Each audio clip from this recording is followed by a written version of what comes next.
हरिशरण, थोड़ा सा आवाज बढ़ाइए। हरिशरण हरिशरण हरिशरण।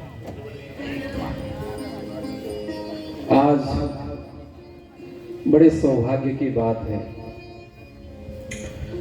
पाचौरे जैसे महानगरी में सुंदर और अति पावन मंदिर श्री राम जी का, और उस पावन स्थली पर हम लोगों को आज शनिवार के दिन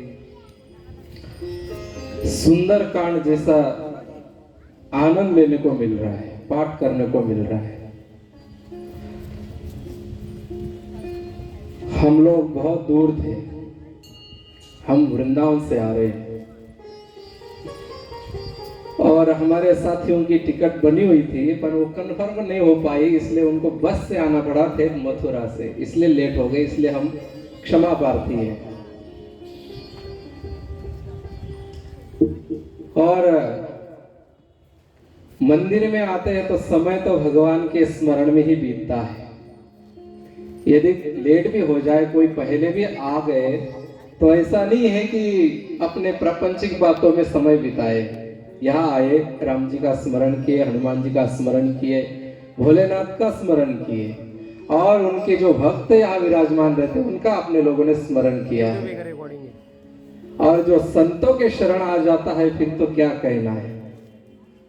तो ऐसे अपने यहाँ अनेक संत महात्मा हुए हैं, राम जी की सेवा में अनेक महात्माओं ने अपना शरीर समर्पित किया। यहाँ ऐसे अपने कुछ दिन पहले ही वृद्ध बाबा जी का शरीर शांत हुआ, राम जी के चरणों में ही, सुनकर बड़ा दुख हुआ।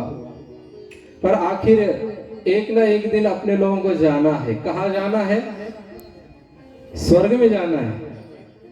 स्वर्ग में नहीं जाना है। तेतम भुक्त्वा स्वर्गलोकम विशालम क्षीणे पुण्यमर्त्यलोकम विशंति। गीता जी में अर्जुन को कहा है कि स्वर्ग की कामना करोगे तो स्वर्ग में जाओगे, पुनः इसी धरती लोक पर आना पड़ेगा, मृत्यु लोक में आना पड़ेगा। तो अपने लोगों को ऐसा काम करना चाहिए जो संत महात्माओं ने किया है वैसा। कैसा?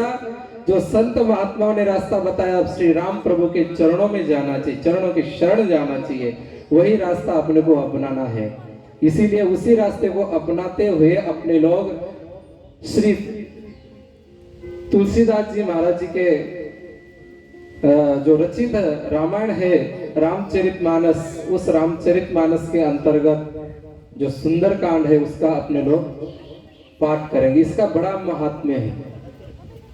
सुंदर कांड का महात्म्य बहुत है, हमने अपने जीवन में अनुभव किया है।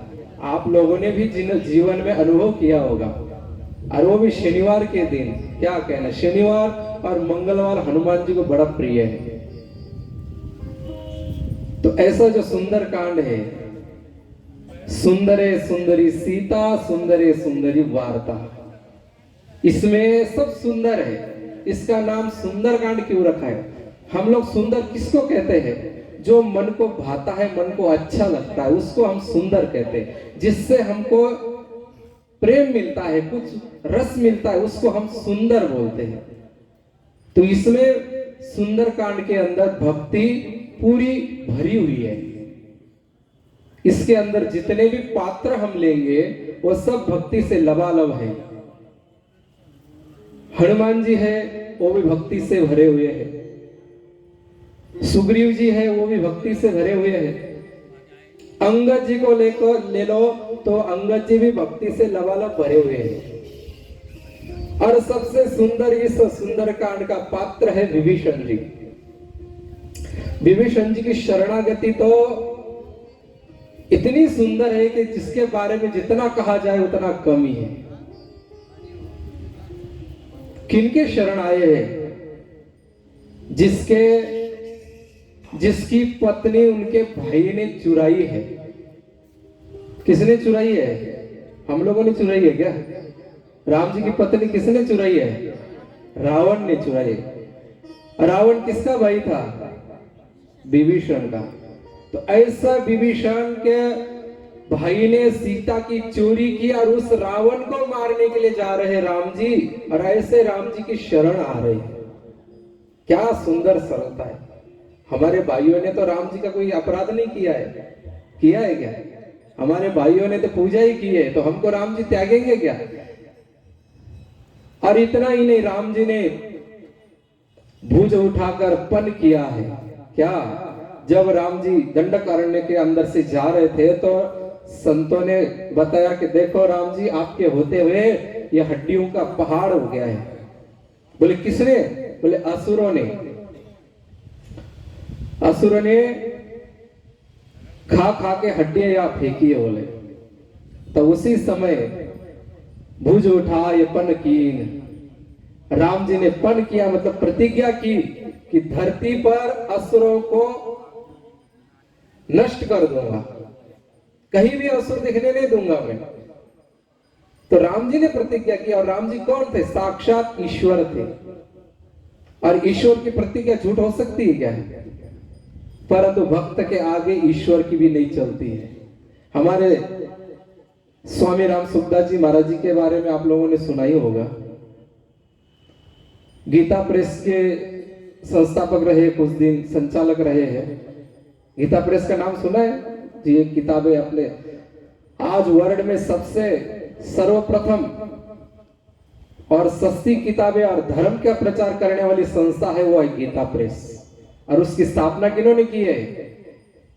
जय दयाल गोयनका जी अग्रवाल में आते हैं। तो इतना बड़ा यह समाज है, इतना बड़ा उन्होंने कार्य किया है। और ऐसी गीता प्रेस के संचालक रहे हुए स्वामी राम सुखदास जी महाराज, उनका शरीर लगभग 2005 में शांत हुआ।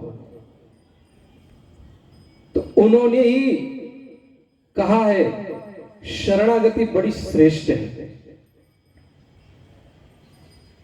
और वो कहते थे कि क्षण भंगुर जीवन में यदि भक्त से कोई सीखता नहीं है, विभीषण से कोई सीखता नहीं है, तो उसका जीवन अधूरा है।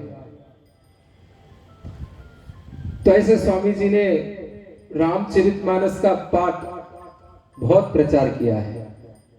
कलकत्ते के अंदर हमने सुना है, वहां तो अब जैसे राजस्थान में कोई कार्यक्रम हो तो चल जाता है, कलकत्ते के अंदर अपना समाज कम होते हुए भी वहां 2-2 लाख लोग साथ में बैठकर रामचरितमानस का पाठ करते थे।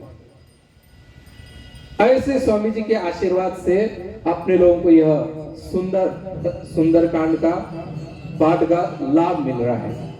और ऐसी शरणागति जो राम जी ने भुज उठा के पन किया है कि धरती पर से असुरों का नाश कर दूंगा। और ऐसे राम जी के सामने जब विभीषण जी आते हैं तो राम जी भी हाथ खड़े कर देते हैं। भक्त के सामने भगवान भी हार जाते हैं। बोले भक्तवत्सल भगवान की। ऐसे भगवान का चरित्र और ऐसे भक्तों का चरित्र इस सुंदरकांड में वर्णन किया है। और भक्त और भगवान जहां होते हैं वहां विपत्ति नाम की कोई चीज पास में फटकती नहीं है। तो चलिए वही आनंद अपने लोग लेते हैं।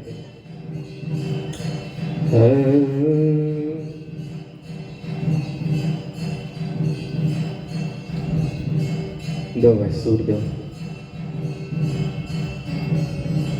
तो अपना सुंदरकांड का पाठ किष्किंधा कांड 29वें